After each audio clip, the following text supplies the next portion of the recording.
Hello dear students, welcome back. आज हम class 12th IP के आगे के एनसीईआरटी क्वेश्चंस देखेंगे। So let me share my screen and start our question.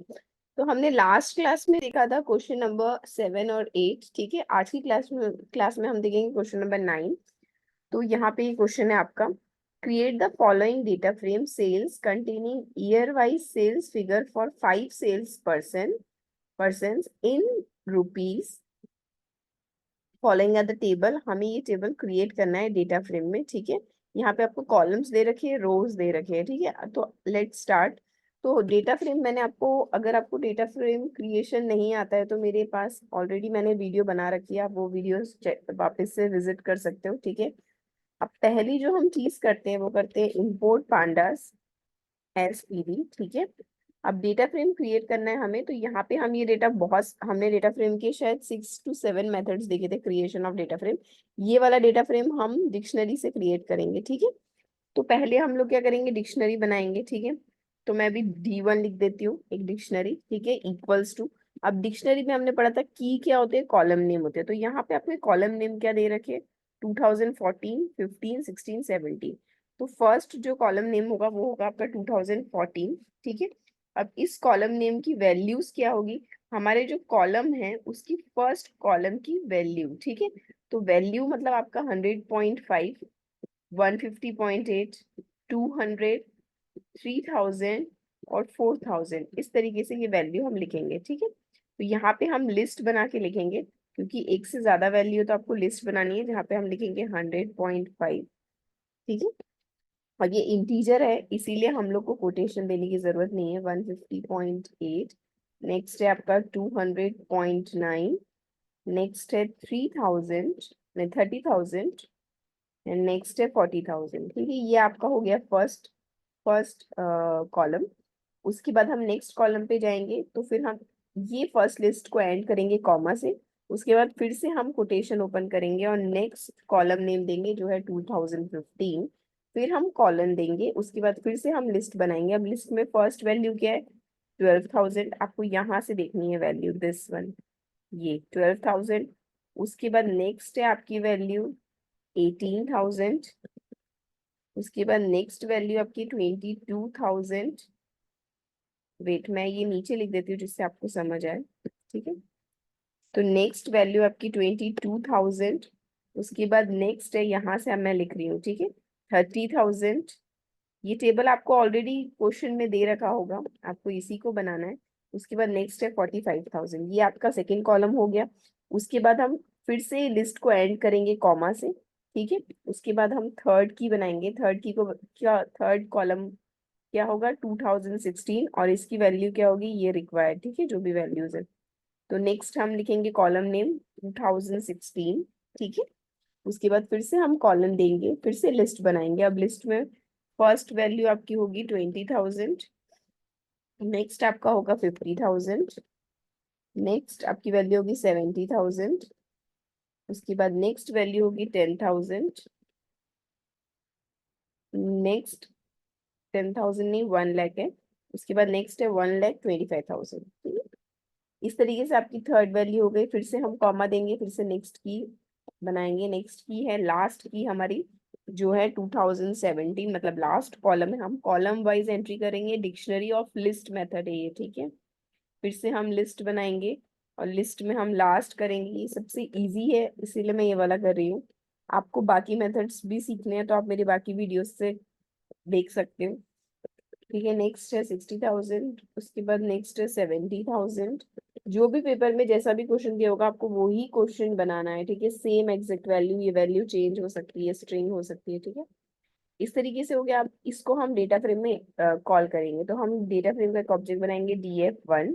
यहाँ पे हम लिखेंगे PD dot capital D, data capital F, ये याद रखना है आपको। डेटा फ्रेम ब्रैकेट ओपन करेंगे, D1 देंगे। अब देखो, यहाँ पे आपको इंडेक्स भी देनी होगी, क्योंकि इंडेक्स दी गई है तो इंडेक्स में हमें नेम्स देना है। ठीक है, तो इंडेक्स की हम लिस्ट बनाएंगे। फर्स्ट नेम हमारा क्या है, मधु, तो हम फर्स्ट नेम क्या देंगे, मधु।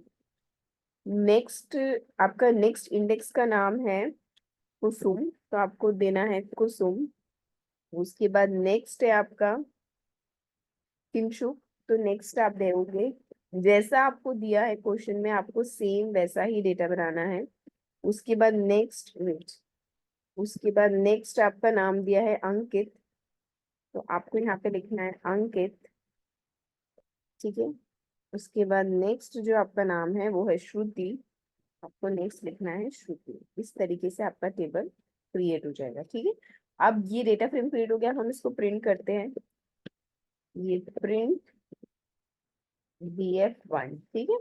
अब जैसे आपको उसको प्रिंट करके रन करोगे, देखो सेम यही टेबल आपका आपका पाइथन में क्रिएट हो गया है दिस पे, ठीक है। ये दोनों टेबल सेम ही है, तो ये हमने क्रिएट किए किसकी हेल्प से, डिक्शनरी ऑफ लिस्ट की हेल्प से, ठीक है। तो ये था आपका क्वेश्चन नंबर 9। अब हम नेक्स्ट क्वेश्चन करते हैं, question number 10। Wait,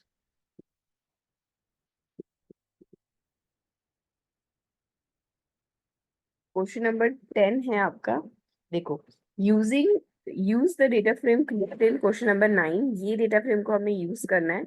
and do the followings, आपको ये ऑपरेशंस परफॉर्म करने हैं, कमांड्स लिखनी है। तो फर्स्ट है आपका display the row labels of the sales. अब रो लेबल्स मतलब अब आपसे बोल रहा है कि एट्रीब्यूट्स कॉल करनी है आपको, ठीक है। तो एट्रीब्यूट्स कॉल करनी है, तो हमने एट्रीब्यूट्स की ऑलरेडी सीरीज मतलब डेटा फ्रेम के एट्रीब्यूट्स पढ़ी है। अगर आपको डाउट है तो वो वीडियो आप विजिट कर लेना। तो जब आपको रो लेबल्स कॉल करना है तो आपको क्या कॉल करना है, इंडेक्स कॉल करनी है। रो होता है इंडेक्स, कॉलम आपका ऊपर वाला कॉलम। तो हम क्या लिखेंगे, डेटा फ्रेम डॉट इंडेक्स, ये हमने पढ़ा था ये एट्रीब्यूट, ठीक है। तो जैसे आप ये एट्रीब्यूट कॉल करोगे और रन करोगे तो ये देखो आपके सारे नेम्स आ गए, ठीक है। नेक्स्ट आपको बोल रहा है display the column labels.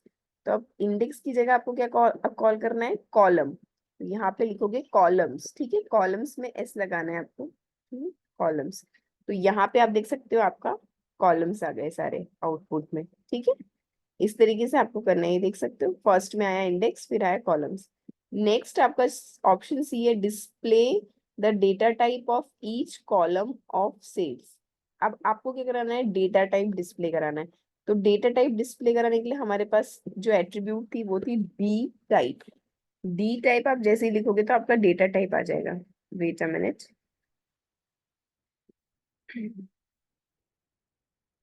D types, ठीक है। तो आपका ये देखो, ये आपका हर कॉलम का डेटा टाइप आ गया। जैसे फर्स्ट का था फ्लोट, क्योंकि हमने डेसिमल में वैल्यू दी थी। सेकंड कॉलम का इंटीजर, थर्ड का भी इंटीजर, फोर्थ का भी इंटीजर, ठीक है। अब नेक्स्ट है आपका D option, display the dimension shape size and values of sales. अब आपको पहले क्या करना है, डायमेंशन। तो डायमेंशन हम कर देते हैं एनडिम से, ठीक है। तो ये देखो डेटा फ्रेम हमारा क्या होगा, डेटा फ्रेम हमारा 2 डायमेंशनल है, तो इसीलिए हमारा डायमेंशन क्या आएगा, 2 आएगा। ये आउटपुट में आपका 2 आया, ठीक है। अब नेक्स्ट है आपका शेप। तो शेप आपको टपल में आंसर देता है, रोज एंड कॉलम्स कितने हैं आपके डेटा फ्रेम में, ठीक है। तो देखो यहाँ पे आपका आ गया 5 रोज है और 4 कॉलम्स है, ठीक है। तो इस तरीके से आपका आंसर आएगा। नेक्स्ट है आपका साइज। साइज आपको बताएगा नंबर ऑफ एलिमेंट्स, ठीक है।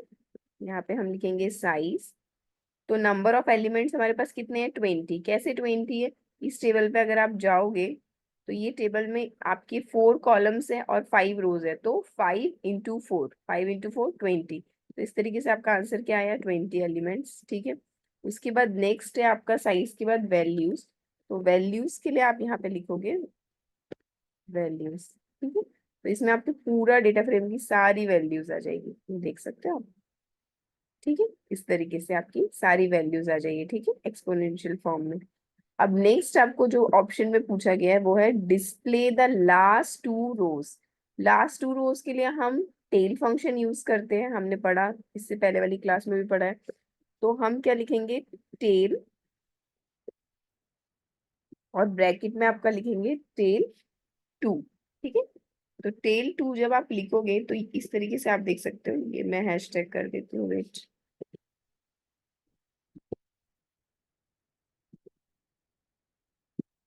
ठीक है। तो अगर आप लास्ट 2 रो देखोगे तो आपका जो आंसर आएगा वो ये आ रहा है, लास्ट 2 रो। आपकी लास्ट 2 रोज क्या थी, क्वेश्चन में हमने देखा था अंकित और श्रुति थी, तो ये आपका डिस्प्ले हो गया। अब देखो नेक्स्ट आपका ऑप्शन है display first 2 columns of a sales. अब देखो यहाँ पे हमने इस क्वेश्चन में क्या किया, लास्ट टू रोज जब आप कर रहे हो तो आप टेल फंक्शन का करोगे, फर्स्ट टू रोज करोगे तो हेड फंक्शन करोगे। यहाँ पे कॉलम्स की बात हो रही है, तो कॉलम्स आपको एक्सेस करना है तो आपको क्या करना होगा, आइदर आप एलओसी मेथड से कर सकते हो या आप मल्टीपल लिस्ट में मल्टीपल वैल्यूज दे सकते हो, ठीक है, इस तरीके से कर सकते हो। तो हम यहाँ पे क्या लिखेंगे, देखो हमें प्रिंट ही करना है, फिर से प्रिंट डेटा फ्रेम 1। अब यहाँ पे हमें जब आपको मल्टीपल एक्सेस देना है तो हम क्या करते थे, इस तरीके से मल्टीपल कॉल करते थे स्क्वायर ब्रैकेट, और यहाँ पे हम दे देते 2014। हमारे फर्स्ट कॉलम क्या है, फर्स्ट टू बोला है ना, फर्स्ट कॉलम है 2014 और 2015, तो फर्स्ट कॉलम है 2014 और नेक्स्ट है आपका 2015। तो ये हो गया। अब हम इसको डिस्प्ले करा देंगे, तो जैसे ही हम इसको रन करेंगे तो ये हमारे फर्स्ट टू कॉलम्स आ गए, ठीक है, इस तरीके से हम कर सकते हैं। नेक्स्ट है आपका create a dictionary using the following data, use this dictionary to create a data. अब बोल रहे हैं आपको डिक्शनरी की हेल्प से ये दूसरी डिक्शनरी आपको बनानी है डिक्शनरी की हेल्प से, तो आप यहीं पे बना सकते हो। आप क्या लोगे, D2 एक वेरिएबल लोगे, ठीक है। अब D2 में आपको सेम डिक्शनरी की हेल्प लेनी है फिर से, तो यहाँ पे इधर हम क्रिएट करेंगे। तो डिक्शनरी की क्या हमें की क्या दी गई है अभी, 2018, तो हम यहाँ पे लिखेंगे 2018। सेम चीज ही करनी है आपको, कॉलन देना है, फिर से लिस्ट क्रिएट करनी है, और क्या क्या वैल्यू दी है आपको, 1,60,000, ठीक है। नेक्स्ट आपको दिए 1,10,000, ठीक है। उसके बाद नेक्स्ट आपको दिए 5 लाख, वेट 5 लाख, ठीक है। नेक्स्ट आपको दिए 3,40,000, नेक्स्ट आपको दिए 9 लाख, ठीक है। ये आपकी बन गई। अब आपको ये दूसरा डेटा फ्रेम बनाना है, तो आपको क्या लिखना है, DF2 equals to PD dot, अब फिर से D capital F capital, data frame आपका होगा यहाँ पे DF2, ठीक है। बस DF2 नहीं, D2, sorry, data frame D2। अब यहाँ पे इंडेक्स क्या देनी है, इंडेक्स आपकी सेम ही है, तो इंडेक्स आप यहीं से कॉपी कर सकते हो, सेम ही इंडेक्स है, इसीलिए हम इधर से ही कॉपी करके ये चीज लिख देंगे, ठीक है। तो अब इसको हम रन कर लेते, प्रिंट करा लेते पहले। तो प्रिंट आपको किसको कराना है, DF2 को, DF2, ठीक है। यहाँ पे हैशटैग कर देते हैं, अब इसको रन कराते हैं, तो ये आपका हो गया जो डिस्प्ले कराने को बोला था, जो न्यू डिक्शनरी। अब आपको क्या बोल रहे हैं, check if sales 2 is empty और इट कंटेन्स डेटा। हमने जो डेटा फ्रेम 1 बनाया है, हम बोल इसको यहाँ पे सेल्स नाम देने के लिए बोला है, ठीक है।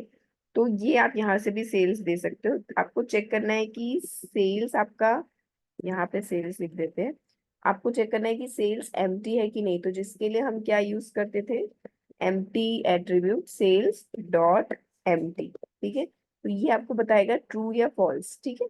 तो आंसर हमारा फॉल्स ही आना चाहिए, ठीक है। तो आंसर क्या आया है, फॉल्स, क्योंकि हमने ऑलरेडी बहुत सारे एलिमेंट्स इंसर्ट कर दिए, ठीक है। तो आज की क्लास में हमने ये दो क्वेश्चंस देखे। अब मैं आपको एक बार एनसीईआरटी की बुक फिर से दिखाना चाहती हूँ, जिससे आपको समझ आए कि हम लोग किस क्वेश्चन पर है फिलहाल। वेट अ मिनट,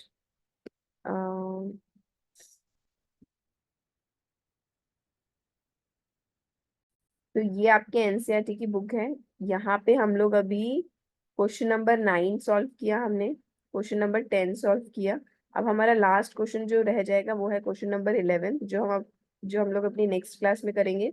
और इस तरीके से आपका डेटा हैंडलिंग का एनसीईआरटी के सारे क्वेश्चन सॉल्व हो जाएंगे। फिर हम आगे प्रैक्टिस क्वेश्चन एमसीक्यूज वो भी देखेंगे, ठीक है। ठीक है, तो see you in the next class. Thank you for watching this video.